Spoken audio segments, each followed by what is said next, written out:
الحمدللہ وکفا وسلام علی عبادہ الذین اصطفیٰ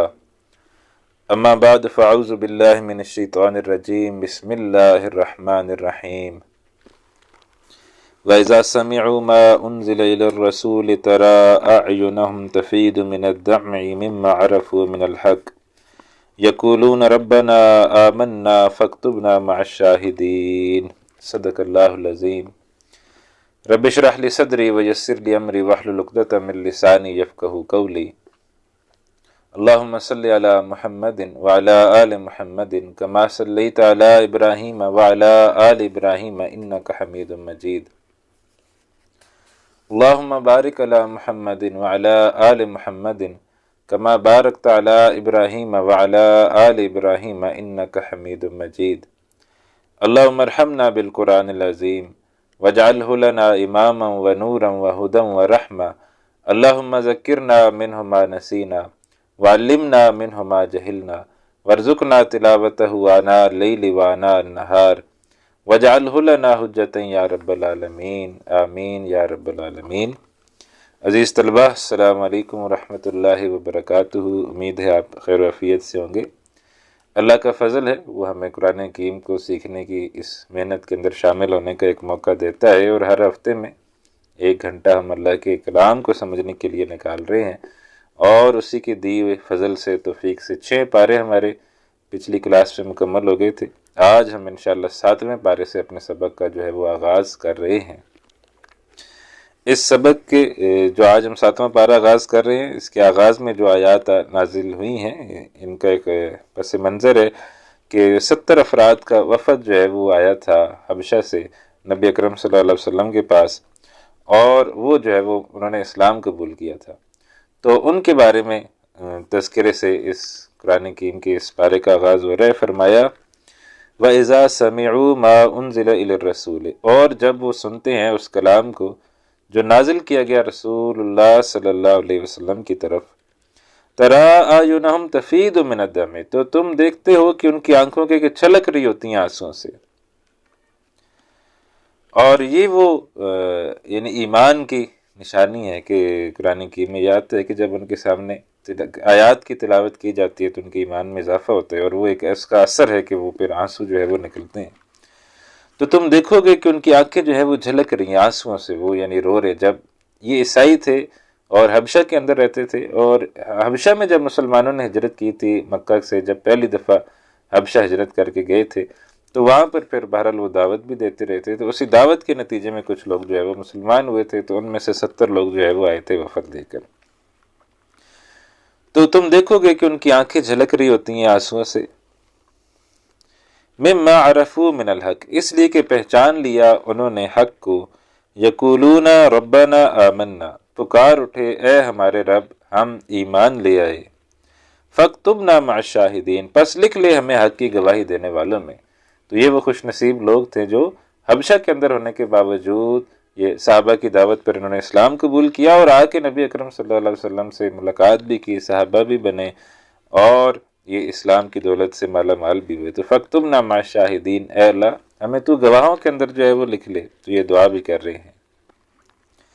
وما لنا لا نؤمن باللہ، اور ہمیں کیا ہے کہ ہم ایمان نہ لائیں اللہ پر، وما جاءنا من الحق، جبکہ آ چکا ہے ہمارے پاس حق، ونطمع، اور ہم توقع رکھتے ہیں، ان یدخلنا ربنا مع القوم الصالحین، کہ داخل فرمائے گا ہمارا رب ہمیں نیک لوگوں میں۔ تو یہ جو ہے یہ ہم توقع رکھتے ہیں کہ اللہ تعالیٰ ہمارے بارے میں یہ فیصلہ فرمائیں گے کہ وہ ہمیں نیک لوگوں کے اندر جو ہے وہ داخل فرمائیں گے۔ فَأَثَابَهُمُ اللَّهُ بِمَا قَالُوا، تو اس قول کے بدلے اور ایمان لانے کے بدلے انہیں اللہ تعالیٰ نے دیا جو کچھ انہوں نے کہا، یعنی وہ پھر اللہ تعالیٰ ان کی خواہش پوری کریں گے، اور ایک تو یہ کہ ان کو صالحین میں جو ہے وہ رکھیں گے، نیک لوگوں میں رکھیں گے، اور اللہ تعالیٰ نے اور بھی کیا دیا جو انہوں نے کہا، جنات تجری، ایسے باغات جس کے نیچے جاری ہیں، من تحت الانہار، جس کے نیچے سے جو نہریں جو ہے وہ بہہ رہی ہے۔ تو آپ دیکھیں کہ وہ کیسے خوش نصیب لوگ ہیں کہ جو ایمان لائے اور دعا کی، تو اللہ تعالیٰ نے قرآن حکیم میں بھی ان کی دعا کی قبولیت کا جو ہے وہ تذکرہ کر دیا کہ اللہ تعالیٰ نے ان لوگوں کی دعا جو ہے وہ قبول کر لی ہے۔ تو ہمیں بھی جو ہے وہ دعا کرتے رہنا چاہیے، ہر روز ہر وقت اللہ تعالیٰ سے یہ دعا کرتے رہنا چاہیے، اے اللہ ہمارا شمار بھی تو نیک لوگوں میں فرمانا، این یدخلنا ربنا مع القوم الصالحین، کہ اللہ ہمیں بھی اپنے نیک صالح لوگوں میں شامل فرمانا۔ اللہم انا نسألک الجنت الفردوس، اے اللہ ہم تجھ سے تیری جنت کا سوال کرتے ہیں۔ تو ہر وقت ہمیں بھی یہ دعا جو ہے وہ کرتے رہنا چاہیے، اللہم انا نعوذ بک من النار، اے اللہ ہم سب کو تو جہنم کی آگ سے محفوظ رکھ۔ تو یہ دعا جب ہم انشاءاللہ کرتے رہیں گے تو انشاءاللہ، کبھی کہتے ہیں نا ہمارے یہاں بھی کوئی قبولیت کی گھڑی ہوتی ہے، تو معلوم نہیں کب کوئی قبولیت کی گھڑی ہو اور اس میں ہماری دعا جو ہے وہ قبول ہو جائے۔ تو جنات تجری من تحتہا الانہار، ایسے باغات جس کے نیچے نہریں بہ رہی ہیں، خالدین فیہا، وہ اس کے اندر ہمیشہ ہمیشہ رہنے والے ہیں، وذالک جزاء المحسنین، یہی نیکی کرنے والوں کا بدلہ ہے۔ والذین کفروا، اور جنہوں نے کفر کیا، وکذبوا بآیاتنا، اور جھٹلایا ہماری آیات کو، اولئک اصحاب الجحیم، وہ لوگ جو ہے وہ جہنم والے ہیں، ان لوگوں کو پھر جہنم کے اندر جو ہے وہ داخل جو ہے وہ کیا جائے گا۔ اللہم اجرنا من النار، اے اللہ تو ہم سب کو جہنم کی آگ سے جو ہے وہ محفوظ رکھیں، آمین یا رب العالمین۔ اب آگے فرمایا اللہ سبحانہ وتعالیٰ نے کہ جس طرح بعض حرام چیزوں کو انسان اپنے لیے حلال کر لے تو یہ بھی اللہ تعالیٰ کے ہاں جرم ہے، اسی طریقے سے بعض حلال چیزوں کو اگر کوئی اپنے اوپر حرام کر لے تو یہ بھی اسی طریقے سے اللہ کے ہاں جرم ہے، کہ اللہ نے کسی چیز کو حلال کیا ہے اور کوئی انسان اس کو اپنے لیے جو ہے وہ حرام ٹھہرا لے۔ فرمایا یا ایھا الذین آمنوا، اے وہ لوگو جو ایمان لائے ہو، لا تحرموا طیبات ما احل اللہ لکم، حرام نہ کرو پاکیزہ چیزیں جنہیں حلال فرمایا ہے اللہ نے تمہارے لیے، ولا تعتدوا، حد سے زیادہ نہ بڑھو۔ تو یعنی بعض اوقات انسان یہ بھی ہوتا ہے کہ جو چیز اللہ نے حلال کی ہوئی ہے لیکن اس کو وہ حرام اپنے لیے بنا لیتے ہیں۔ تو ایک چیز ہے کہ انسان کو پسند نہیں ہے، کوئی کھانے کی چیز ہے جو انسان کو پسند نہیں ہے تو وہ چلو نہ کھائے لیکن کم از کم اس کو حرام نہ سمجھے، ایک آدھ لقمہ لے لے، دو لقمے لے لے تو چلو اس کو حرام نہ سمجھے، تو پھر ٹھیک ہے، اپنے پسند ناپسند کی وجہ سے کوئی نہیں کھاتا۔ لیکن اگر کوئی انسان یہ سمجھتا ہے کہ یہ حرام ہے جبکہ اللہ نے اسے حلال کیا ہوا ہے تو پھر یہ صحیح بات نہیں ہے۔ ان اللہ لا یحب المعتدین، بے شک اللہ پسند نہیں فرماتا حد سے بڑھنے والوں کو۔ وَكُلُوا مِمَّا رَزَقَكُمُ اللَّهُ، اور کھاؤ اس میں سے جو رزق دیا ہے تمہیں اللہ نے، حلالاً طیبا، حلال بھی ہو پاکیزہ بھی ہو، وَاتَّقُوا اللَّهَ، بچو اللہ کی نافرمانی سے، الَّذِي أَنْتُمْ بِهِ مُؤْمِنُونَ، جس پر تم ایمان رکھنے والے ہو۔ اب جو قسم ہے اس کے کفارے کا تذکرہ اگلی آیات میں آ رہا ہے۔ فرمایا لا یؤاخذکم اللہ باللغو فی ایمانکم، نہیں پکڑے گا اللہ تمہیں تمہاری غیر سنجیدہ قسموں پر، یا جو تم غیر سنجیدہ باتوں پر جو قسم جو ہے وہ کھاتے رہتے ہو۔ عرب جو ہے وہ ان کا یہ مزاج تھا، ہر بات پر کہتے تھے واللہ باللہ تاللہ، اللہ کی قسم اللہ کی قسم اللہ کی قسم،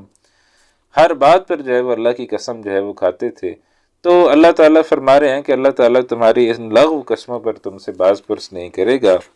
وَلَٰكِن يُؤَاخِذُكُم بِمَا عَقَّدتُّمُ الْأَيْمَانَ، لیکن وہ پکڑے گا تمہیں ان پر جو تم نے پختہ ارادے سے جو ہے وہ قسمیں جو کھائی ہیں۔ جو قسم انسان سوچ سمجھ کر کھاتا ہے کہ میں اب اس بات کی قسم کھاتا ہوں کہ میں یہ کام جو ہے وہ نہیں کروں گا، تو اس قسم کی جو سوچی سمجھی ہوئی قسم ہے، یا وہ گواہی دے رہا ہے کہ اللہ کی قسم واقعی ایسی بات ہے، اور وہ سوچ سمجھ کر، یعنی وہ صرف اس کے زبان نہیں، وہ اپنے سوچ سمجھ کے وہ اس بات پر قسم کھا رہا ہے، تو اس پر جو ہے وہ پھر اللہ تعالیٰ تم سے باز پرس کرے گا اگر وہ پوری نہ کی گئی یا اگر وہ جھوٹی قسم ہوئی۔ اب اگر کسی نے کوئی قسم کھا لی ہے اور کسی نے کوئی طے کر لیا ہے کہ میں جو ہے یہ کام نہیں کروں گا، کوئی قسم کھا لی تھی کہ اگر میں نے یہ کام کیا تو میرا یہ ہو جائے گا، اور وہ اب اس قسم کو جو ہے وہ توڑنا چاہتا ہے، تو اس کا کفارہ جو ہے وہ آ رہا ہے۔ فَكَفَّارَتُهُ، تو اب اس کا کفارہ کیا ہے؟ کسی نے قسم کھا لی کہ میں اللہ کی قسم آج کے بعد تو یہ والا کام نہیں کروں گا، یا میں یہ چیز نہیں کھاؤں گا، یا میں کچھ اس طرح کی حرکت نہیں کروں گا، تو اب اس نے وہ قسم توڑنی ہے، ضرورت پڑ گئی، یا اس نے توڑ دی ہے، کسی وجہ سے اس نے قسم توڑ دی ہے، تو فَكَفَّارَتُهُ، تو اس کا کفارہ کیا ہوگا؟ اطعام 10 مساکین، 10 مسکینوں کا کھانا کھلانا، من اوسط ما تطعمون اہلیکم، اوس درجے کا کھانا جو تم کھلاتے ہو اپنے گھر والوں کو، یعنی بہت کوئی ہائی فائی نہیں، ایک اوس درجے کا کھانا جو تم اپنے گھر والوں کو کھلاتے ہو، تو اس اوس درجے کا کھانا جو ہے وہ اب تم نے کھلانا ہوگا۔ او کسوتم، یا لباس پہنانا ہوگا انہیں، 10 آدمیوں کو کپڑے لے کے دینے ہوں گے۔ او تحریر رقبۃ، یا ایک غلام کو جو ہے وہ آزاد کرنا ہوگا۔ فمن لم یجد، پس جو نہ پائے ان میں سے، یعنی جو خود ہی جو ہے وہ فائنینشلی کمزور ہے، اور ظاہر بات ہے یہ جتنی بھی چیزیں آئی ہیں تو یہ ساری جو ہے یہ فائنینشلی تعلق رکھتی ہیں کہ ان سب کے اوپر پیسے جو ہے وہ خرچ ہوں گے۔ تو فمن لم یجد، جو نہ پائے اس کو، فصیام 3 ایام، تو اس نے 3 دن کے جو ہے وہ پھر روزے جو ہے وہ رکھنے ہیں۔ ذالک کفارۃ ایمانکم اذا حلفتم، یہ کفارہ ہے تمہاری قسموں کا کہ جب تم قسم اٹھاؤ۔ واحفظوا ایمانکم، اور حفاظت کرو اپنی قسموں کی تاکہ تمہیں قسم توڑنی نہ پڑے یا قسم تمہاری ٹوٹے نہیں۔ تو واحفظوا ایمانکم، حفاظت کرو اپنی قسموں کی۔ کذالک یبین اللہ لکم آیاتہ، اسی طرح واضح کرتے اللہ تمہارے لیے اپنی آیات، لعلکم تشکرون، تاکہ تم جو ہے وہ شکر کرو۔ یا ایھا الذین آمنوا، اے وہ لوگو جو ایمان لائے ہو، انما الخمر والمیسر والانصاب والازلام رجس من عمل الشیطان فاجتنبوہ۔ اب یہ شراب اور جوا اور اس کی حرمت کا جو آخری حکم ہے، جو حتمی حکم ہے، وہ اللہ تعالیٰ نے جو ہے وہ یہاں دے دیا ہے۔ فرمایا یا ایھا الذین آمنوا، اے وہ لوگو جو ایمان لائے ہو، انما الخمر، بے شک یہ شراب، والمیسر اور جوا، والانصاب اور بت، والازلام اور فال کے تیر، رجس من عمل الشیطان، یہ شیطان کے گندے کاموں میں سے ہے۔ فاجتنبوہ، پس تم ان سے جو ہے وہ بچو، لعلکم تفلحون، تاکہ تم جو ہے وہ فلاح پاؤ۔ تو اتنے سخت احکامات اللہ نے دے دیے کہ یہ جو چیزیں ہیں یہ شیطان کے گندے کاموں میں سے ہیں، ان سے بچو تاکہ تم جو ہے وہ فلاح پاؤ۔ انما یرید الشیطان، بے شک شیطان جو ہے وہ تو یہی چاہتا ہے، ان یوقع بینکم العداوۃ والبغضاء فی الخمر والمیسر، کہ ڈال دے تمہارے درمیان دشمنی اور بغض شراب اور جوئے سے۔ یہ شراب جو ہے وہ گھر جو ہے وہ تباہ کر دیتی ہے، گھروں کو تباہ کرنے والی چیز ہے شراب۔ اور جب شراب انسان پی لیتے ہے تو مدہوش ہو جاتا ہے، تو اس سے دشمنیاں جو ہے پڑتی ہیں۔ اور جوئے میں کیا ہوتا ہے، جب انسان آپ دیکھ رہے ہیں کہ 10 آدمی جوا کھیل رہے ہیں اور ایک ان میں سے کما رہا ہے اور 9 جو ہے وہ ہار رہے ہیں، اور ایک کما رہے، اور ایک جو ہے وہ بیچارہ تو نہیں کہنا چاہیے، وہ جوا کھیل رہے، تو روز ہی ہارتا ہے۔ اب جب وہ روز ہی ہارے گا تو پھر ظاہر بات ہے اس کے اندر بھی وہ دشمنی پیدا ہوگی کہ یار یہ کیوں ہو رہا ہے میرے ساتھ۔ تو یہ جو شراب اور جوا ہے، اس کا یہ نقصان ہے کہ یہ لوگوں کے درمیان دشمنیاں جو ہے وہ پیدا کرتے ہیں۔ اور جو نشئی ہوتا ہے وہ تو ظاہر بات ہے کہ وہ اپنا نشہ پورا کرنے کے لیے پھر کسی بھی حد تک جو ہے وہ جا سکتے ہیں، وہ گھر کی چیزیں اٹھا کے بیچ دے گا، وہ کچھ کسی بھی حد تک جو ہے وہ نشئی جو ہے وہ جا سکتا ہے۔ تو لہٰذا یہ جو نشہ ہے یہ انسان کی زندگی کو تباہ و برباد کر کے رکھ دیتا ہے۔ اسی طریقے سے جوا اور یہ دونوں چیزیں انسان کی زندگی کو تباہ و برباد کر کے رکھ دیتی ہیں، تو ان سے اللہ تعالیٰ نے سختی سے حکم دے دیا کہ ان سب سے جو ہے وہ بچو۔ وَيَصُدَّكُمْ عَنْ ذِكْرِ اللَّهِ وَعَنِ الصَّلَاةِ، اور روک دے تمہیں اللہ کے ذکر سے اور تمہیں نماز سے۔ شراب جو ہے وہ ظاہر بات ہے، اب جو شراب پی لے گا تو پھر وہ جو ہے وہ کس حالت میں جو ہے وہ نماز پڑھے گا؟ ظاہر بات ہے وہ نماز بھی اس کی گئی، اللہ کا ذکر کیا، اب مدہوش ہو گیا تو مدہوش ہو کے وہ کیا اللہ کا ذکر کرے گا؟ تو لہٰذا وہ تمہیں یہ چیزیں روک دیتی ہیں اللہ کے ذکر سے اور نماز سے۔ فَهَلْ أَنْتُمْ مُنْتَهُونَ، اب تم باز آتے ہو کہ نہیں باز آتے، یعنی اور زیادہ تنبیہ کا انداز کہ اب تم باز آتے ہو یا نہیں باز آتے۔ اور ہمارے یہاں ایسے اسکالر بھی موجود ہیں کہ وہ یہ کہتے ہیں کہ قرآن حکیم کے اندر یہ نہیں لکھا ہوا کہ یہ شراب اور جوا اور یہ بت اور یہ حرام ہے، کہا یہ بس شیطان کے گندے کام ہیں، ان سے دور رہو، لیکن یہ تو نہیں لکھا ہوا نا کہ یہ حرام ہے۔ تو یہاں دیکھیں فَهَلْ أَنْتُمْ مُنْتَهُونَ، تم باز آتے ہو کہ نہیں باز آتے؟ تو اس قدر سخت الفاظ آنے کے باوجود اگر بس وہ حرمہ یہ الفاظ کو اگر وہ سمجھ رہے ہیں کہ یہ حلال ہے اور کر لینا چاہیے، تو پھر کیا ان کی عقل پر ماتم ہی کیا جا سکتا ہے۔ وَأَطِیعُوا اللَّهَ وَأَطِیعُوا الرَّسُولَ، حکم مانو اللہ تعالیٰ کا اور حکم مانو اللہ کے رسول صلی اللہ علیہ وسلم کا۔ وَاحْذَرُوا، اور محتاط رہو، یعنی دور رہو ان چیزوں سے۔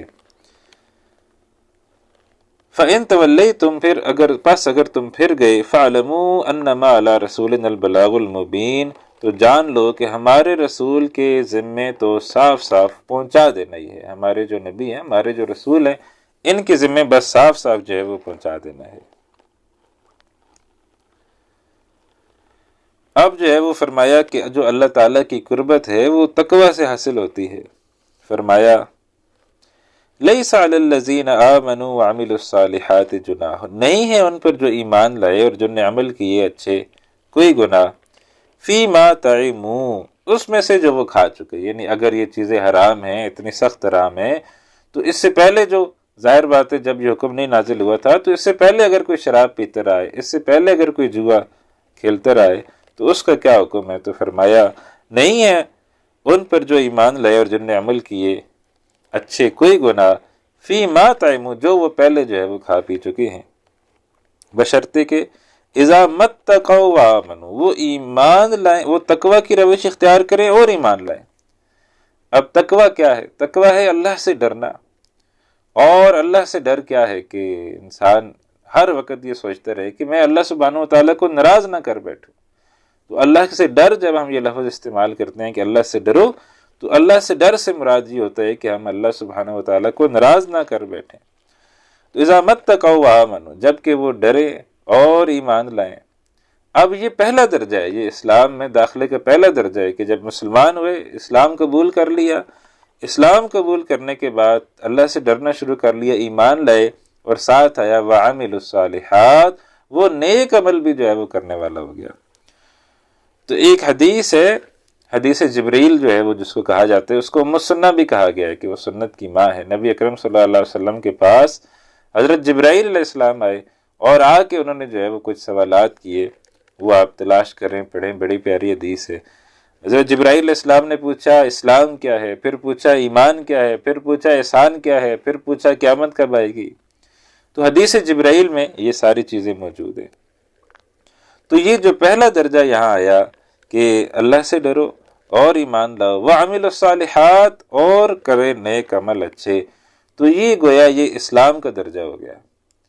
اب اسلام کا درجہ کیا ہے کہ کوئی بھی شخص مسلمان ہو گیا، زبان سے اس نے زبان کا اقرار کر لی، اسلام کا اقرار کر لیے، مسلمان ہو گئے، اب اس کو چاہیے کہ نیک اعمال کرے، اچھا اعمال کرے۔ اب جب وہ نیک اعمال کرے گا، اچھا اعمال کرے گا، آہستہ آہستہ کیا ہوگا؟ ایمان اس کے دل میں بھی جو ہے وہ گھر کرتا چلا جائے گا، اس کے دل میں جو ہے وہ ایمان داخل ہو جائے گا۔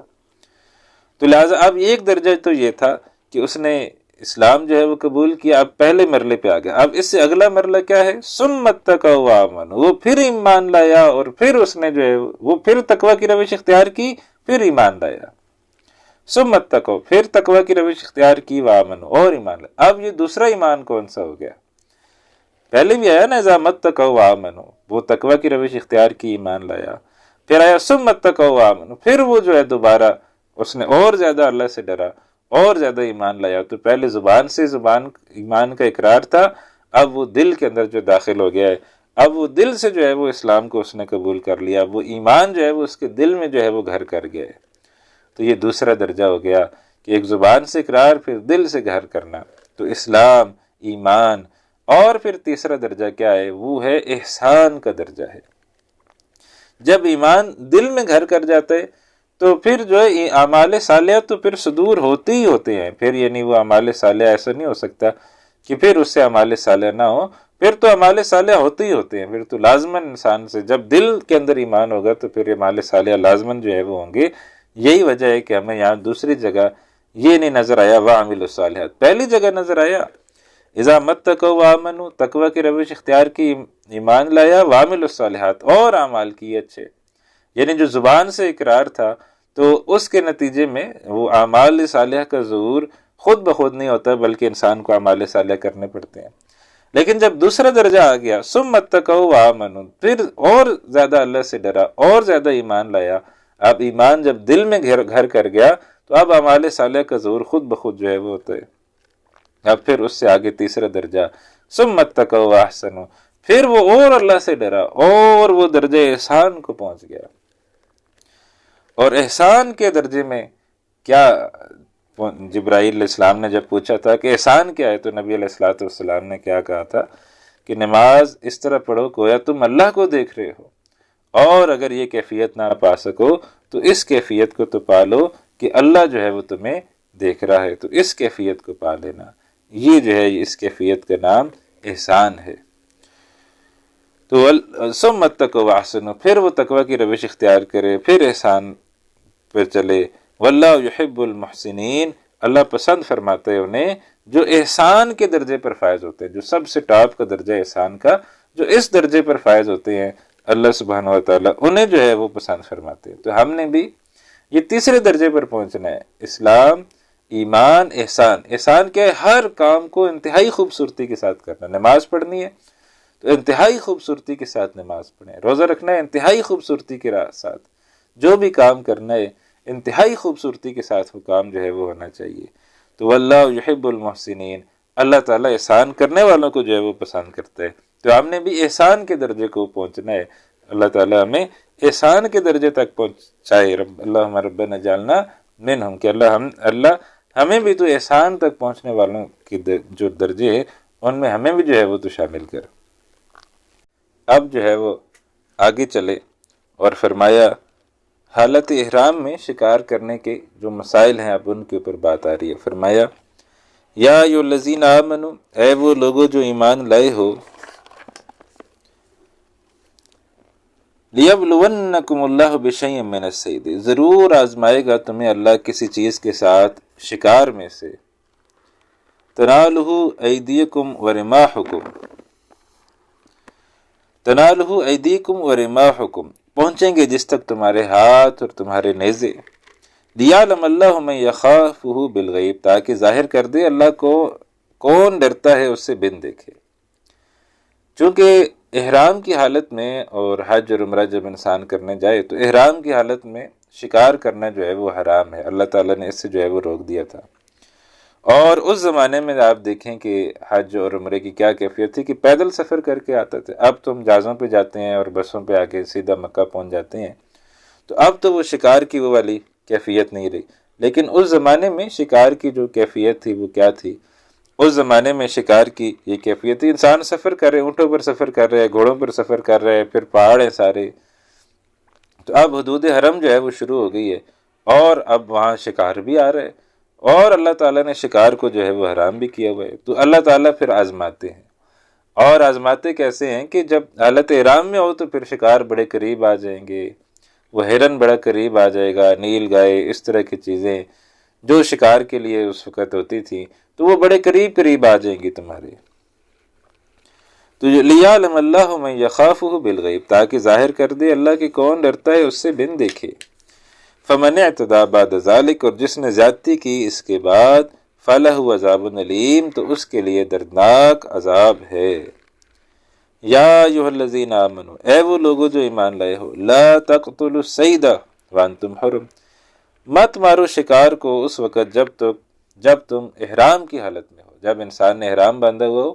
تو احرام کی حالت میں شکار کرنا جو ہے وہ اس کی اجازت نہیں ہے۔ تو لا تقتلوا الصید، صید یعنی شکار کو قتل مت کرو، مارو شکار کو نہیں، وانتم حرم، جب تم احرام کی حالت میں ہو۔ ومن قتلہ منکم متعمدا، تو جس نے تم میں سے مارا جان بوجھ کر، فجزاء مثل ما قتل من النعم، تو بدلہ ہے اس جیسا جو اس نے مارا مویشیوں میں سے، یعنی ہرن مارے ہے تو پھر جیسے بکری ہے یا بھیڑ ہے اس طرح کا جانور جو ہے وہ اللہ کے راستے میں قربان کرنا پڑے گا،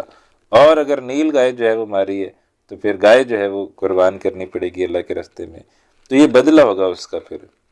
یحکم بہ ذوی عدل منکم، فیصلہ کریں گے اس کا دو معتبر آدمی تم میں سے، وہ فیصلہ یہ کریں گے کہ ہاں یہ جو شکار ہوا تھا جانور وہ اور یہ اب برابر ہیں۔ ہدیم بالغ الکعبۃ، یہ قربانی ہوگی جسے پہنچانا ہوگا کعبے تک، یعنی یہ کعبے کے پاس جا کے یہ جانور جو ہے وہ قربان کیا جائے گا۔ او کفارتن طعام مساکین، یا اس کا کفارہ ہوگا کھانا کھلانا مساکین کو۔ اور یہ جو ہے یہ پھر صدقہ فطر کے حساب سے، یعنی وہ اگر سمجھیں کہ بکری ہے تو، یا یہ بھی ہے بکری ہے تو اس کی مالیت کتنی ہوگی، تو اس کی مالیت کے بقدر لوگوں کو کھانا کھلا دیا جائے۔ یا کوئی نیل گائے ہے تو وہ اگر گائے اس کے برابر خریدی جائے تو وہ کتنے مالیت کی ملے گی، تو اس مالیت کے بقدر لوگوں کو کھانا کھلا دیا جائے۔ او کفارتن طعام مساکین، یا اس کا کفارہ ہوگا کھانا کھلانا مساکین کو۔ او عدل ذالک صیامن، یا اس کا بدلہ ہوگا روزے رکھنا، یعنی شکار کے حساب سے پھر روزوں کا حساب ہوگا کہ ایک وہ کتنے ٹائم جو ہے وہ کھایا جا سکتا ہے، تو اتنے ٹائم اس نے روزے رکھنے ہوں گے۔ لیذوق وبال امری، تاکہ وہ چکھے اپنے کیے کی سزا۔ تو یعنی یہ جو اس نے جرم کیا ہے، یہ جو ایک اللہ تعالیٰ کے حکم کو اس نے توڑا ہے، تو اس کی سزا اب وہ چکھے۔ عفا اللہ عما سلف، معاف کر دیا اللہ نے جو گزر چکا ہے اس سے پہلے، یعنی جو پہلے ہو چکا ہے اللہ نے اس کو معاف کر دیا ہے۔ ومن عاد، تو جس نے دوبارہ ایسا کیا، فینتقم اللہ منہ، تو انتقام لے گا اللہ تعالیٰ اس سے۔ یعنی یہ مذاق نہیں ہے، کوئی ہو سکتا ہے بہت امیر ہو اور بولے یار یہ کیا ہے، میں ایک بکری دینی ہے نا دے دوں گا، یہ گائے دینی ہے نا تو کیا مسئلہ ہے، میں 10 گائے دے سکتا ہوں، تو وہ اس میں شکار کر لے۔ نہیں، یہ اللہ تعالیٰ کا حکم ہے، اس کو توڑنا نہیں ہے، اگر اس کو توڑو گے تو اللہ تعالیٰ پھر انتقام لے گا تم سے۔ واللہ عزیز انتقام، اللہ زبردست ہے، انتقام لینے والا ہے۔ اب یہ تو مسئلہ آ گیا یہ اس شکار کا جو خشکی کا شکار ہے۔ اب آگے مسئلہ آ رہا ہے آبی شکار کا، سمندر کے اندر فرض کرے کشتی چل رہی ہے، جہاز چل رہے، اس زمانے میں سمندر کے اندر بھی سفر ہوتے تھے،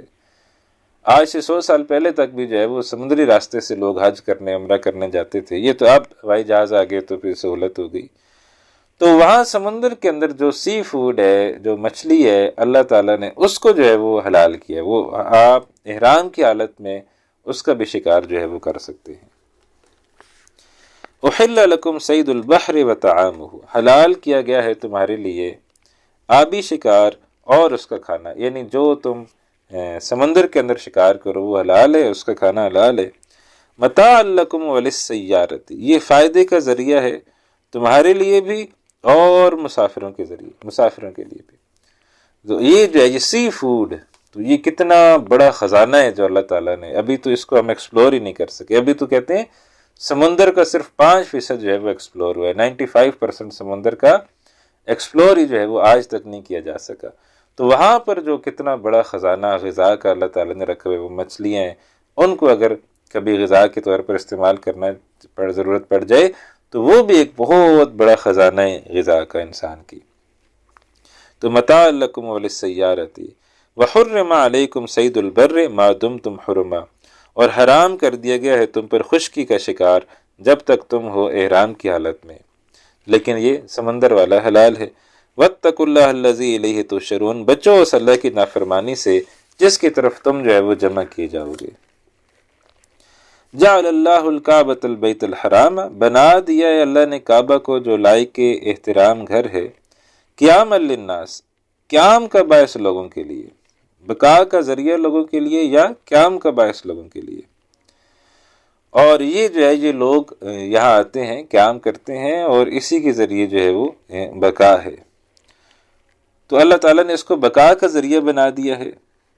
اور یہ جب تک قائم رہے گا، اس میں ایک معاملہ یہ بھی ہے کہ جب تک کعبہ جو ہے وہ قائم رہے گا قیامت نہیں آئے گی۔ اور حدیث میں آتا ہے کہ جب قیامت کا قرب قیامت ہوگی تو قیامت کے قریب قریب جو ہے وہ پھر کعبہ کو ڈھا دیا جائے گا، اور کوئی عبادت کرنے والا نہیں رہے گا، قرآن کو بھی اٹھا لیا جائے گا، ایمان والے سارے ہی اٹھا لیے جائیں گے، روح ارضی پر ایک بھی جو ہے وہ مسلمان مومن نہیں رہے گا، روح ارضی پر صرف اور صرف کافر، اور وہ لوگ دوسرے لوگ رہ جائیں گے، صرف کافر رہ جائیں گے، تو ان کے اوپر جو ہے وہ اللہ تعالیٰ قیامت جو ہے وہ قائم کریں گے۔ تو یہ جب تک کعبہ جو ہے وہ قائم ہے تب تک دنیا بھی جو ہے وہ قائم ہے، تو یہ اس کے اندر ایک پہلو یہ بھی ہے۔ تو قیام للناس، بقا کا ذریعہ لوگوں کے لیے، جب تک اس کی بقا ہے تب تک انسانیت کی بقا ہے۔ والشہر الحرام، اور حرمت والے مہینے کو، والہدی، اور حرم میں قربان ہونے والے جانور کو، والقلائد، اور گلے میں پٹے پڑے ہوئے جانوروں کو۔ تو ان سب کو اللہ تعالیٰ نے کیا کیا ہے، یہ سب احترام ہے، یہ سب کو لوگوں کی بقا کا، یہ پورا جو ایک سسٹم چل رہا ہے یہ لوگوں کی بقا کا ذریعہ ہے۔ ذالک لتعلموا، یہ اس لیے کہ تم جان لو، ان اللہ یعلم ما فی السماوات و ما فی الارض، کہ اللہ جانتا ہے جو کچھ آسمانوں میں ہے، جو کچھ زمین میں ہے، وان اللہ بکل شیء علیم، بے شک اللہ ہر چیز کو خوب جاننے والا ہے۔ تو یہ چیزیں جو ہیں یہ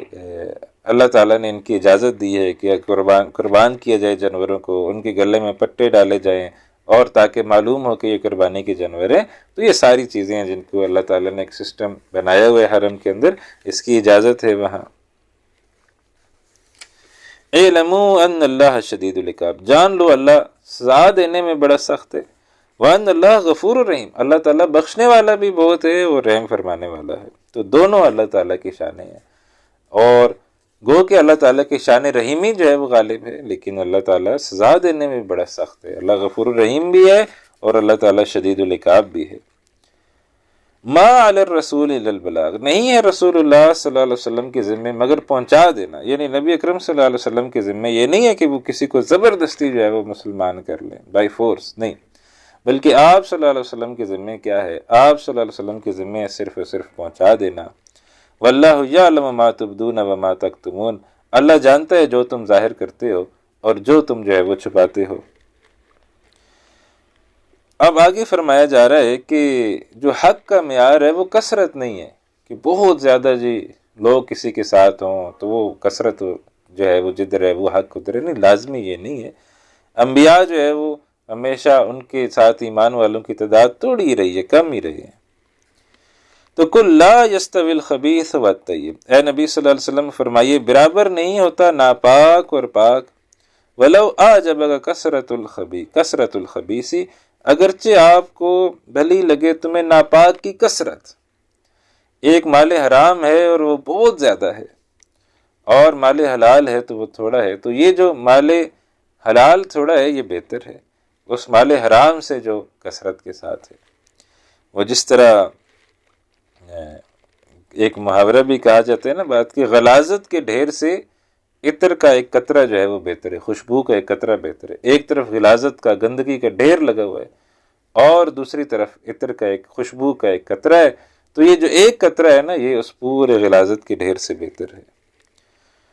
تو ولو اعجبک کثرت الخبیث، اگرچہ بھلی لگے آپ کو ناپاک کی کثرت، فاتقوا اللہ، یہ اصل میں تو ہم سب سے خطاب ہے،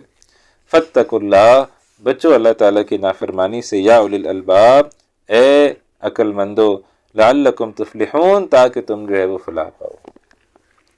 اب آگے جو ہے وہ فرمایا کہ نبی اکرم صلی اللہ علیہ وسلم سے غیر ضروری طور پر سوال نہ پوچھا کرو، جیسے موسیٰ علیہ السلام کے ساتھی جو ہے وہ ایمان والے جو ہے وہ ان سے پوچھا کرتے تھے، جیسے ہم نے سورۃ البقرہ میں پڑھا، اللہ تعالیٰ نے ایک حکم دیا گائے ذبح کرو، تو وہ کوئی بھی گائے پکڑتے ذبح کر دیتے، بات ختم ہو جاتی۔ انہوں نے کہا نہیں ہمیں بتائیں وہ کیسی ہو،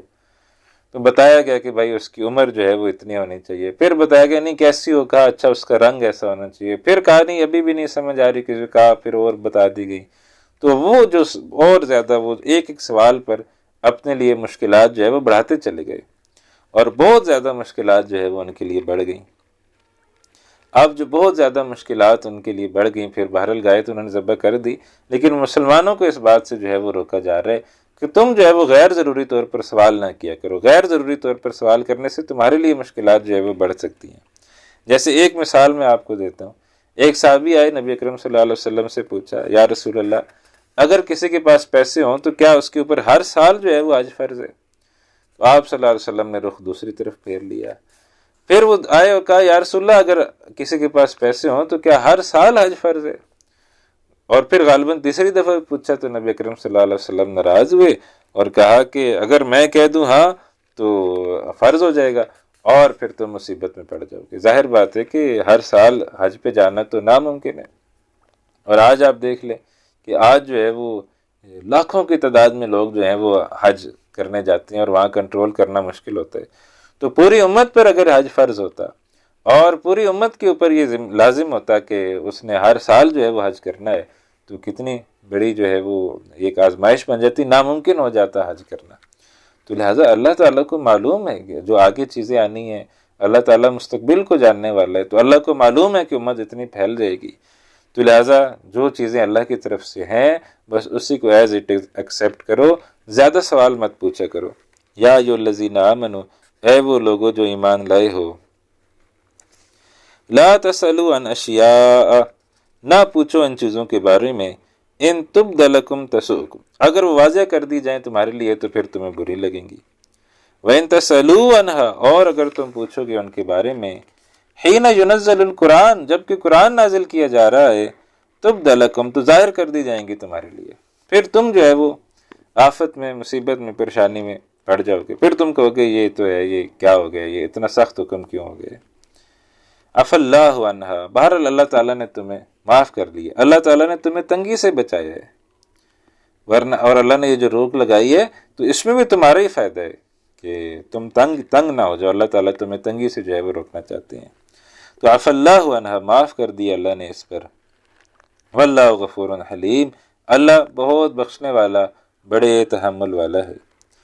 قد سألها قوم من قبلکم، پوچھ چکی ہیں تم سے پہلے ایک قوم اسی طرح کی باتیں، یعنی وہ جو میں نے پورا گائے کا قصہ بیان کیا۔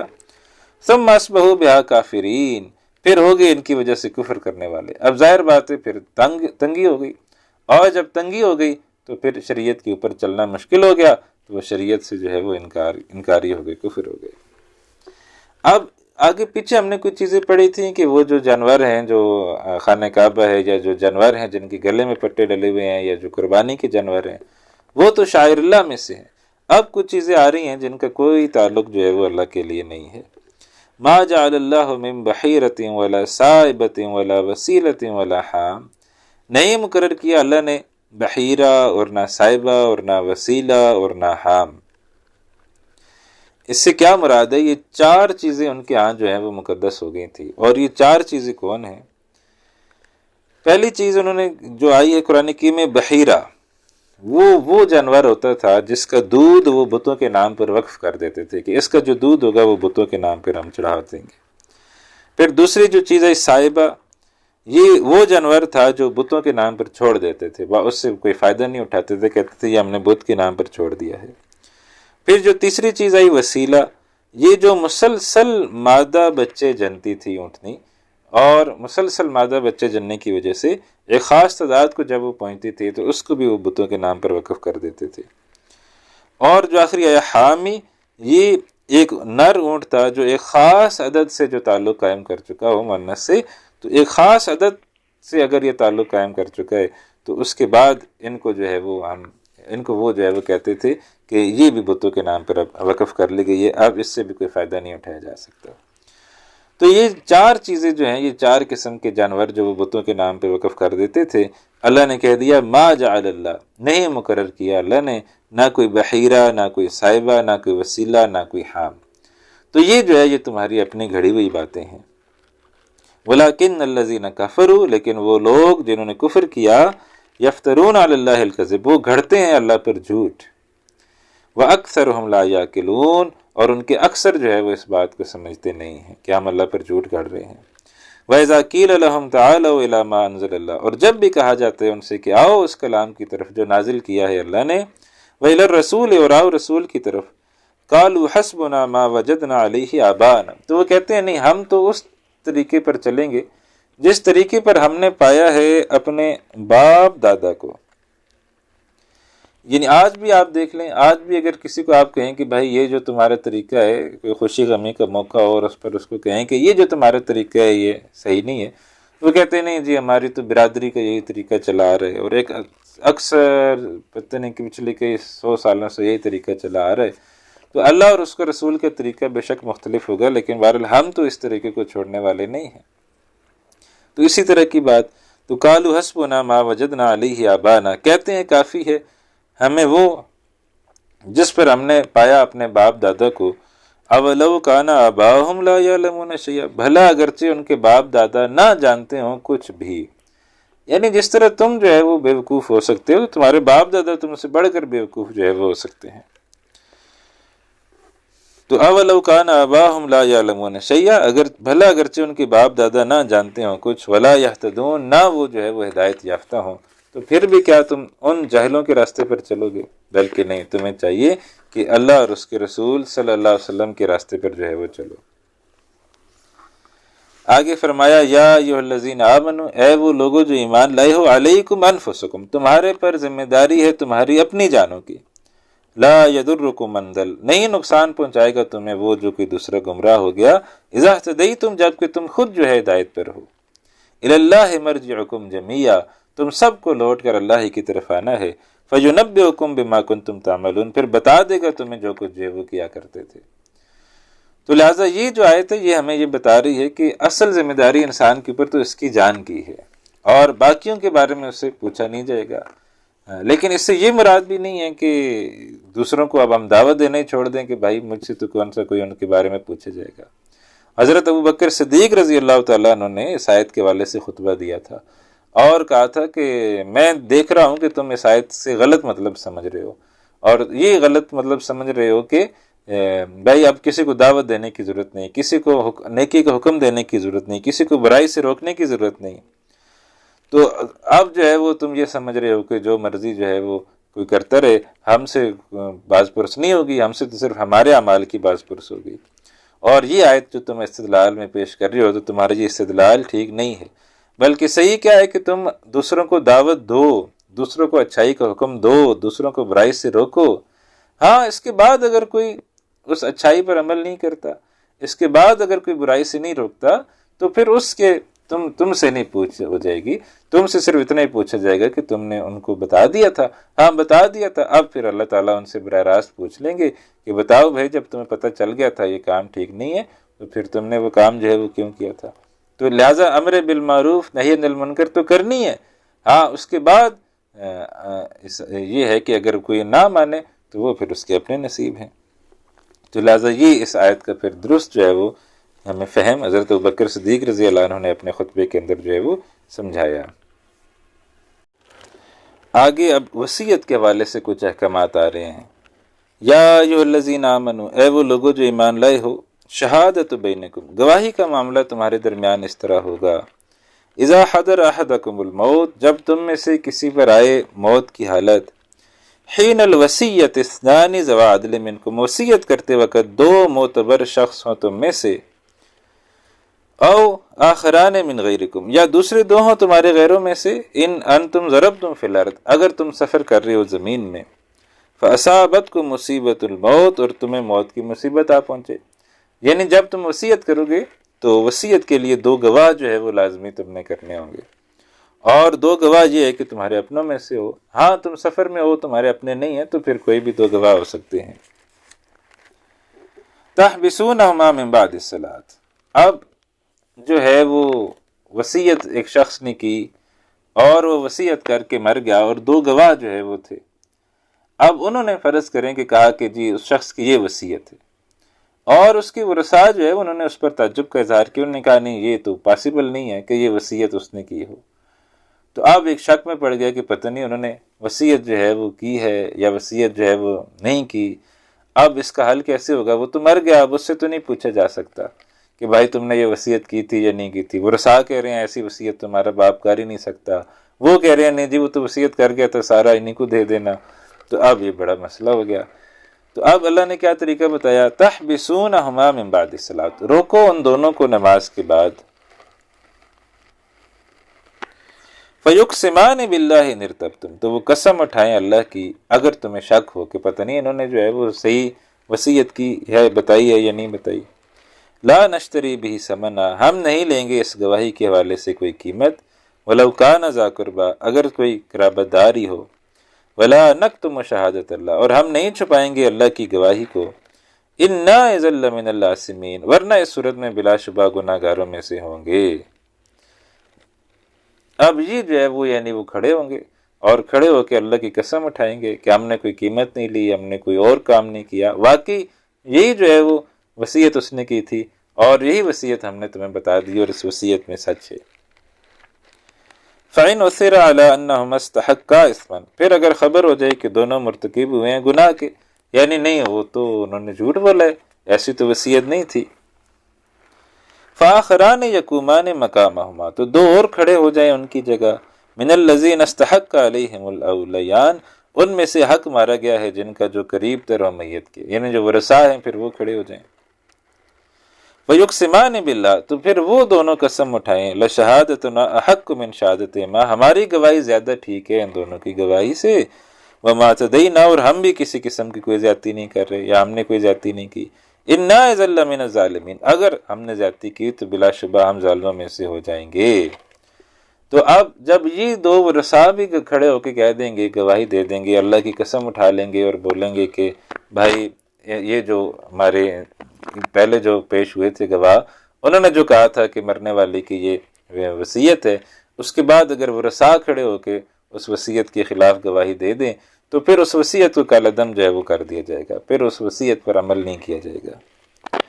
ذالک ادنیٰ ان یاتوا بالشہادۃ علی وجہہا، یہ اس کے زیادہ قریب ہے کہ لوگ گواہی دیں اس کی صحیح صورت پہ۔ ظاہر بات ہے اگر لوگوں کو پتہ ہوگا کہ بھائی وارث بھی کھڑے ہو جائیں گے اور وارث جو ہے وہ کھڑے ہو کے بول دیں گے کہ یہ وصیت غلط ہے، تو پھر وہ خواہ مخواہ اللہ کی جھوٹی قسم اٹھانے کا ان کو کوئی فائدہ نظر نہیں آئے گا۔ ایک تو یہ تھا نا کہ انہوں نے کوئی جھوٹی قسم اٹھا لی اور مرنے والے کی ساری مال و دولت کسی خاص شخص کے نام پہ کروا دی اور کہا کہ بھائی چلو بعد میں ہم آدھی آدھی کر لیں گے، لیکن جب ان کو یہ پتہ ہے کہ بھائی ہم یہ کر لیں گے کہ مرنے والے نے کہا تھا کہ فلاں شخص کے نام پر ساری دولت جو ہے وہ تم کر دو، تو بعد میں اس کے ورثاء کھڑے ہو کے اگر قسم اٹھا لیں گے تو یہ ساری وصیت بیکار چلی، ساری ہماری پلاننگ بیکار چلی جائے گی، تو وہ پھر اس قسم کی کوئی حرکت کریں گے نہیں، اور وہ جو واقعی وصیت ہوگی وہی اس کو بتائیں گے۔ تو ذالک ادنیٰ ان یاتوا بالشہادۃ علی وجہہا، یہ اس کے زیادہ قریب ہے کہ لوگ گواہی دیں اس کی صحیح صورت پر، او یخافوا، یا وہ اس بات پر ڈریں، ان ترد ایمانہم بعد ایمانہم، کہ لوٹائی جا سکتی ہے قسمیں ان کی قسموں کے بعد، واتقوا اللہ، اور بچتے رہو اللہ کی نافرمانی سے، واسمعوا، اور سنتے رہو، واللہ لا یہدی القوم الفاسقین، اللہ تعالی ہدایت نہیں دیتا فاسق قوم کو۔ تو یہ جو احکامات تھے وصیت کے، یہ وراثت کے حکم سے پہلے تھے۔ پھر جب وراثت کے احکامات آ گئے اور اللہ تعالیٰ نے پورے وہ وراثت کے سسٹم جو ہے وہ بیان کر دیا کہ کس کا کتنا حصہ ہوگا، بیٹے کا کتنا ہے، بیٹی کا کتنا ہے، بیوہ کا کتنا ہے، شوہر کا کتنا ہے، ماں کا کتنا ہے، باپ کا کتنا ہے، سارے اللہ تعالیٰ نے جو وراثت کے حق بیان کر لیے، تو اب یہ ضروری نہیں ہے کہ ہم وصیت کریں۔ اب اگر وصیت کرنا بھی چاہیں تو صرف 1/3 تک کر سکتے ہیں، 1/3 سے زیادہ آج کی تاریخ میں پھر ہم وصیت بھی نہیں کر سکتے، تو 1/3 تک کر سکتے، وہ بھی غیر وارث کے حق میں، یعنی جو وارث نہ ہو اس کے حق میں 1/3 تک وصیت جو ہے وہ کی جا سکتی ہے۔ تو لہٰذا اب جو ہے وہ یہ معاملہ چینج ہو گیا ہے۔ اب جو آخری دو رکوع جو ہے وہ آ رہے ہیں، تو اس کے اندر رسولوں کی اللہ تعالیٰ کے یہاں حاضری کا معاملہ جو ہے وہ زیر تذکرہ آ رہا ہے۔ فرمایا یوم یجمع اللہ الرسل، جس دن جمع فرمائے گا اللہ تعالیٰ رسولوں کو، فیقول، اور وہ پوچھے گا، ماذا اجبتم، کیا جواب ملا تمہیں۔ اب آپ تصور کریں کہ تمام رسول اللہ کی بارگاہ میں پیش ہیں، اور تمام رسول جب اللہ کی بارگاہ میں پیش ہیں تو ملا، قالوا لا علم لنا، رسول عرض کریں گے اے اللہ ہمارے علم میں نہیں ہے۔ اور یہ عاجزی کا اظہار ہے کہ اللہ تو علیم بذات الصدور ہے، اللہ تو جاننے والا ہے، دلوں کی باتوں کو جو ہے وہ جاننے والا ہے، تو اللہ تو ہر چیز کو جاننے والا ہے، تو اللہ کو تو خوب معلوم ہے کہ کیا جواب ملا تھا رسولوں کو۔ تو قالوا لا علم لنا، رسول عرض کریں گے یا اللہ ہمیں تو علم نہیں ہے، صحیح علم نہیں ہے، اصل علم تو آپ کے پاس ہے، ہمیں تو جو شخص کہہ رہا ہے نہیں مانوں گا، ہمیں تو نہیں پتا کہ اس کے دل میں کیا حال ہے، تو اصل علم تو آپ کے پاس ہے۔ انک انت علام الغیوب، بے شک آپ ہی تمام رازوں کے خوب جو ہے وہ جاننے والے ہیں۔ اب اس کے بعد حضرت عیسیٰ علیہ السلام پر اللہ تعالیٰ کے احسانات کا بیان، تمام رسولوں کے تذکرے کے بعد اب عیسیٰ علیہ السلام کی بات۔ اذ قال اللہ یا عیسیٰ ابن مریم، جب فرمائے گا اللہ اے عیسیٰ ابن مریم، اذکر نعمتی علیک وعلی والدتک، یاد کر میری نعمت کو جو تم پر ہوئی اور تمہاری والدہ پر، اذ ایدتک بروح القدس، جب میں نے مدد کی تمہاری روح القدس سے، تکلم الناس فی المہد وکہلا، اور تم گفتگو کرتے تھے، یا تم ہی کے ترجمے آ رہے، ہم ذرا ادب سے آپ کہہ لیتے ہیں، تو لیکن یہاں چونکہ لکھا ہوا تم ہے تو اس وجہ سے چلے ہم اسی لکھے ہوئے کو پڑھ رہے ہیں۔ تو تکلم الناس فی المہد وکہلا، اور تم گفتگو کرتے تھے لوگوں سے ماں کی گود میں اور ادھیڑ عمر میں، یا آپ گفتگو کرتے تھے جیسے آپ کو مناسب لگے۔ وَإِذْ عَلَّمْتُكَ الْكِتَابَ وَالْحِكْمَةَ وَالتَّوْرَاةَ وَالْإِنْجِيلَ، اور جب میں نے سکھائی آپ کو کتاب اور حکمت، یعنی تورات اور انجیل، وہ اللہ نے سکھائی۔ اب اور اللہ تعالیٰ کے احسانات کا تذکرہ، وَإِذْ تَخْلُقُ مِنَ الطِّينِ كَهَيْئَةِ الطَّيْرِ بِإِذْنِي، اور جب تم بناتے تھے گارے سے ایک پرندے کی سی صورت میرے حکم سے،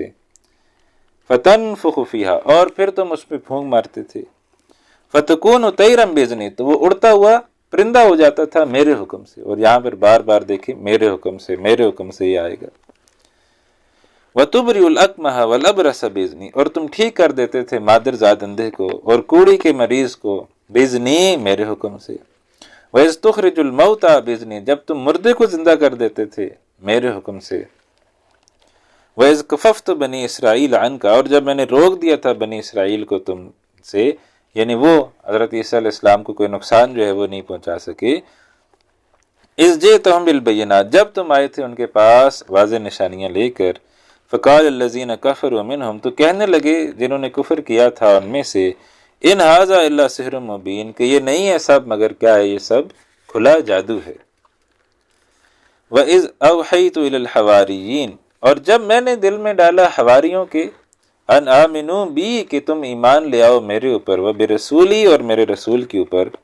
قالوا آمنا، تو انہوں نے کہا ہم ایمان لائے، واشہد بأننا مسلمون، اور اے اللہ آپ بھی گواہ رہیے کہ ہم جو ہے فرما برداروں میں سے ہیں، ہم مسلمان ہوتے ہیں۔ اذ قال الحواریون، اب پھر ایک واقعے کا تذکرہ کہ یہ جو حواری تھے انہوں نے ایک دفعہ اس خواہش کا اظہار کیا کہ ایک آسمان سے جو ہے وہ دسترخوان جو ہے وہ نازل کیا جائے۔ اذ قال الحواریون، یاد کرو جب کہا حواریوں نے، یا عیسیٰ ابن مریم هل یستطیع ربک، اے عیسیٰ ابن مریم کیا ایسا کر سکتا ہے آپ کا رب، ان ینزل علینا مائدۃ من السماء، کہ اتارے ہم پر ایک دسترخوان آسمان سے۔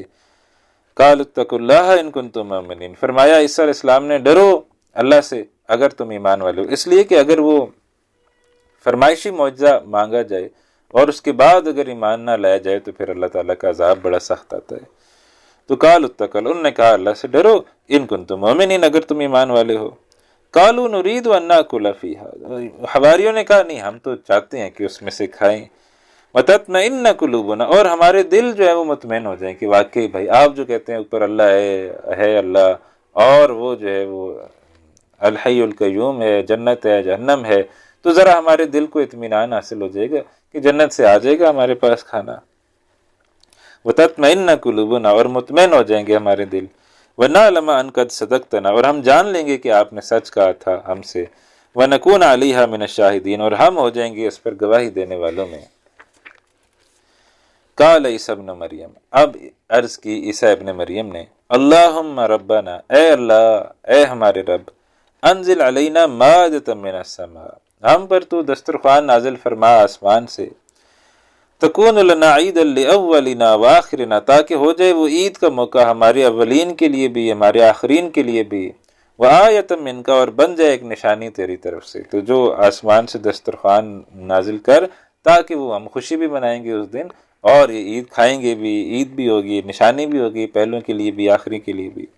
ورزقنا، اور رزق عطا فرما ہمیں، وانت خیر الرازقین، تو ہی بہترین جو ہے وہ رازق ہے۔ قال اللہ، اللہ نے جواب دیا، انی منزلها علیکم، بلا شبہ میں نازل کرتا ہوں اسے تم پر، فمن یکفر بعد منکم، تو پھر تم میں سے جس نے کفر کیا اس کے بعد، فانی اعذبہ عذابا، تو میں اسے پھر ایسا عذاب دوں گا، لا اعذبہ احدا من العالمین، جو میں نے نہیں دیا تھا عذاب کسی کو بھی تمام جہان والوں میں سے، ایسا سخت عذاب پھر میں تمہیں دوں گا کہ ویسا سخت عذاب پھر میں نے جہان والوں میں سے کسی کو نہیں دیا ہوگا۔ تو اب جو یہ ہوا اس کے بعد پھر اختلاف ہے کہ آیا وہ دسترخوان نازل کیا گیا یا نہیں کیا گیا، تو زیادہ جو آ رہا ہے وہ یہی ہے کہ وہ جو حواری ہے وہ پہ ڈر گئے، انہوں نے کہا بھائی ایمان کا کیا پتہ، ہمارا کیا پتہ، ہم اس کے بعد بھی پتہ نہیں کیا کیا حرکتیں کر رہے ہوں گے، تو ایسے نہ ہو کہ ہم پھر جو ہے وہ کسی آزمائش کے اندر پڑ جائیں، تو لہٰذا انہوں نے کہا کہ نہیں اے اللہ تو نہ نازل فرما، بس ٹھیک ہے ہم ویسے ہی مان لاتے ہیں۔ تو زیادہ تو یہی رائے ہے کہ نہیں نازل کیا گیا، البتہ بعض رائے ہے کہ نہیں نازل کیا گیا تھا اور اس میں پتہ نہیں روٹی تھی اور گوشت تھا اور یہ اس طرح کی چیزیں نازل کی گئی تھیں، لیکن زیادہ رائے جو ہے وہ یہی ہے کہ نہیں نازل کیا گیا تھا۔ اب آخری رکوع، وَإِذْ قَالَ اللَّهُ يَا عِيسَى ابْنَ مَرْيَمَ، اور جب فرمائے گا اللہ اے عیسیٰ ابن مریم، أَأَنْتَ قُلْتَ لِلنَّاسِ، کیا تم نے کہا تھا لوگوں سے، اتخذونی و امی الہین، بنا لو مجھے اور میری ماں کو الہین، دو الہ من دون اللہ، اللہ کے سوا۔ اور یہ جو تثلیث انہوں نے گھڑ لی تھی، تثلیث میں کیا تھا، اللہ، مریم، عیسیٰ علیہ السلام، توحید فی التثلیث یا تثلیث فی التوحید، یعنی تین خدا علیحدہ علیحدہ اور اوپر جا کے تینوں خدا ایک ہو جاتے۔ یہ ایسی توحید فی التثلیث اور تثلیث فی التوحید ہے، عیسائیوں کو خود نہیں آج تک سمجھ آئی کہ یہ معاملہ کیا ہے۔ تو پھر بہرحال مریم کو انہوں نے نکال دیا تھا، مریم علیہ السلام کو، اور پھر انہوں نے جو تثلیث کری تھی وہ اللہ، عیسیٰ اور ہولی گھوسٹ، فرشتہ جو ہے وہ تھا۔ تو انت قلت للناس اتخذونی و امی الہین من دون اللہ، کیا تم نے لوگوں کو یہ کہا تھا کہ میری ماں کو اور مجھے تم الہین، دو خدا بنا لو، دو معبود بنا لو اللہ کے سوا؟ قال سبحانک، عرض کریں گے اے عیسیٰ علیہ السلام عرض کریں گے اے اللہ تو پاک ہے، ما یکون لی، نہیں تھا میرے لیے جائز، ان اقول ما لیس لی بحق، کہ میں وہ بات کہوں جس کا مجھے کوئی حق نہیں۔ میں کیسے ایسی بات کہہ سکتا ہوں کہ اب جو ہے نا وہ مجھے بھی خدا بنا لو، میری ماں کو بھی خدا بنا لو۔ ان کنت، اگر میں نے یہ بات کہی ہوتی، قلت ہو، ان کو یہ بات، فقد علمتہ، تو ضرور اس بات کو جانتا ہوتا، ظاہر بات ہے تیرے علم میں ہے، علیم بذات الصدور ہے، عالم الغیب ہے، تو تجھے تو معلوم ہوتا کہ میں نے یہ بات کہی ہے۔ تعلم ما فی نفسی، تو جانتا ہے جو میرے جی میں ہے، ولا اعلم ما فی نفسک، میں نہیں جانتا تیرے جی میں کیا ہے۔ انک انت علام الغیوب، بے شک تو ہی تمام رازوں کو جاننے والا ہے، تو ہی ہے۔ ما قلت لهم، میں نے تو انہیں نہیں کہا تھا، الا ما امرتنی بہ، مگر وہی جس کا تو نے جو ہے وہ مجھے حکم دیا تھا، ان اعبدوا اللہ، کہ اللہ کی عبادت کرو، ربی و ربکم، جو میرا بھی رب ہے تمہارا بھی رب ہے۔ تو بائبل کے اندر بھی یہ چیز ہمیں ملتی ہے، تورات کے اندر بھی یہ چیز ہمیں ملتی ہے کہ عیسیٰ علیہ السلام کہتے ہیں او مائی لارڈ، او مائی لارڈ، اے میرے خدا، اے میرے خدا، تو یہ ظاہر ہے کہ وہ خدا ان کے علاوہ ہے کوئی۔ وَكُنْتُ عَلَيْهِمْ شَهِيدًا مَا دُمْتُ فِيهِمْ، اور میں تھا ان پر گواہ جب تک میں ان میں تھا، یعنی جب تک میں ان میں تھا تب تک تو ایسی کوئی بات نہیں تھی۔ فَلَمَّا تَوَفَّيْتَنِي، پھر جب تو نے مجھے اٹھا لیا، كُنْتَ أَنْتَ الرَّقِيبُ عَلَيْهِمْ، تو پھر ان کے اوپر نگران تھا، میں تو پھر مجھے نہیں پتا کہ میرے اٹھ جانے کے بعد پھر کیا معاملہ ہوا۔ وَأَنْتَ عَلَىٰ كُلِّ شَيْءٍ شَهِيدٌ، اور تو ہر چیز پر گواہ ہے۔ اب یہ جو ہے یہ اس کے بعد عیسیٰ علیہ السلام ایک بڑا لطیف انداز میں اپنے ان لوگوں کے لیے ایک معافی کی درخواست پیش کرے۔ ظاہر بات ہے براہ راست تو ہی نہیں کہہ سکتے کہ اللہ تو ان کو معاف کر دے، اتنا کھلا شرک کیا ہے عیسائیوں نے، لیکن بڑا ایک لطیف انداز میں اللہ تعالیٰ سے گویا ایک درخواست ہے کہ یا اللہ تو معاف بھی کر سکتا ہے۔ ان تعذبہم، اے اللہ اگر تو عذاب دے، فإنہم عبادک، تو بے شک وہ تیرے ہی بندے ہیں، تو دے سکتے عذاب۔ وَإِن تَغْفِرْ لَهُمْ، اور اگر تو انہیں معاف کر دے، فَإِنَّكَ أَنْتَ الْعَزِيزُ الْحَكِيمُ، تو بے شک تو زبردست ہے، کمال حکمت والا ہے۔ تو اے اللہ تجھے کون پوچھنے والا ہے، تو بادشاہ ہے، تو احکم الحاکمین ہے، تو اگر یہ فیصلہ کر دے کہ نہیں ان کو معاف کیا جاتا ہے تو کون ہے تجھے پوچھنے والا، تو معاف بھی کر سکتا ہے۔ تو یہ آپ دیکھ کے ایک بہت ہی لطیف انداز میں یہ بھی نہیں کہا کہ اللہ تو معاف کر دے، لیکن درخواست بھی پیش کر دی، وَإِن تَغْفِرْ لَهُمْ، اے اللہ اگر تو معاف کر دے، فَإِنَّكَ أَنْتَ الْعَزِيزُ الْحَكِيمُ، تو معاف کرنے والا زبردست ہے، کمال حکمت والا ہے۔ قال اللہ، فرمائے گا اللہ، ھذا یوم ینفع الصادقین صدقہم، یہ ہے وہ دن جس دن فائدہ پہنچائے گی سچوں کو ان کی سچائی۔ لہم جنات تجری من تحت الانہار، ان کے لیے باغات ہیں جن کے نیچے بہہ رہی ہیں نہریں، خالدین فیہا ابدا، وہ اس کے اندر ہمیشہ ہمیش رہیں گے۔ رضی اللہ عنہم ورضوا عنہ، اللہ ان سے راضی ہو گیا، وہ اللہ سے راضی ہو گئے۔ ذالک الفوز العظیم، یہ ہے اصل کامیابی، یہ ہے بڑی کامیابی۔ تو اصل کامیابی تو یہی ہے کہ انسان آخرت میں کامیاب ہو جائے۔ میں اور آپ اگر جنت میں پہنچ گئے، اور میں اور آپ اگر اللہ تعالی ہمیں معاف کر کے جنت میں داخل کر دے، یہ ہے سب سے بڑی کامیابی، اصل کامیابی۔ للہ ملک السماوات والارض، اللہ ہی کے لیے بادشاہی ہے آسمانوں کی اور زمین کی، وما فیہن، جو کچھ ان میں ہے، وہو علی کل شیء قدیر، اور وہ ہر چیز پر پوری طرح جو ہے وہ قدرت رکھنے والا ہے۔ تو الحمدللہ سورہ مائدہ بھی جو ہے وہ ہماری مکمل ہوئی، اور یہ جو ہے یہ اللہ ہی کی دی ہوئی توفیق ہے کہ ہم یہ اتنا ہمیں موقع مل رہا ہے کہ ہم اب قرآن کو ہم پڑھتے چلے جا رہے ہیں۔ اور یہ مدنی حصہ جو ہے وہ ہمارا جو ہم پڑھ رہے تھے، سورہ فاتحہ مکی تھی، اور سورہ فاتحہ کے بعد جتنی صورتیں ہم نے پڑھی ہیں، البقرہ، آل عمران، النساء اور مائدہ، یہ ساری صورتیں جو ہیں یہ مدنی صورتیں تھیں۔ اب اس کے بعد جو دو صورتیں آ رہی ہیں، سورہ انعام اور سورہ اعراف، وہ مکی صورتیں ہیں، تو اس کو کہا جا سکتا ہے ایک مدنی جنت ہے، ایک مکی جنت ہے۔ تو آج تک ہم نے جتنا بھی قرآن پڑھا ہے، یہ سارا مدنی جنت کی ہم نے سیر کی ہے۔ انشاءاللہ اگلی نشست سے، اگلی کلاس سے جو ہم سیر کریں گے وہ انشاءاللہ مکی جنت کی ہوگی، وہاں کے مضامین بالکل مختلف ہیں، تو انشاءاللہ وہاں اگلی کلاس کے شروع میں پھر بات کر لیں گے کہ مکیات میں اور مدنیات میں کیا کیا فرق جو ہے وہ ہوتا ہے۔ تو انشاءاللہ اگلے ہفتے پھر اس حوالے سے بات کر لیں گے۔ اللہ تعالیٰ سے دعا ہے کہ وہ ہماری اس کاوش کو اپنی بارگاہ میں جو ہے وہ قبول و منظور فرمائے۔ اللہ تعالیٰ ہم سب کا خاتمہ بالخیر فرمائے۔ اور ہماری ایک عربی کلاس جو ہے وہ کل سے شروع ہو رہی ہے، اگر آپ داخلہ لینے کی خواہش مند ہیں تو ہمارے واٹس ایپ نمبر پر رابطہ کر سکتے ہیں۔ ابھی کچھ سیٹیں اس میں باقی ہیں تو آپ اس میں داخلہ لے سکتے ہیں۔ اللہ تعالیٰ ہم سب کو جہنم کی آگ سے محفوظ فرما کر اللہ تعالیٰ ہم سب کو جنت الفردوس میں داخل فرمائے۔ مجھے بھی دعا میں یاد رکھیے۔ السلام علیکم ورحمۃ اللہ وبرکاتہ، وآخر دعوانا الحمدللہ رب العالمین۔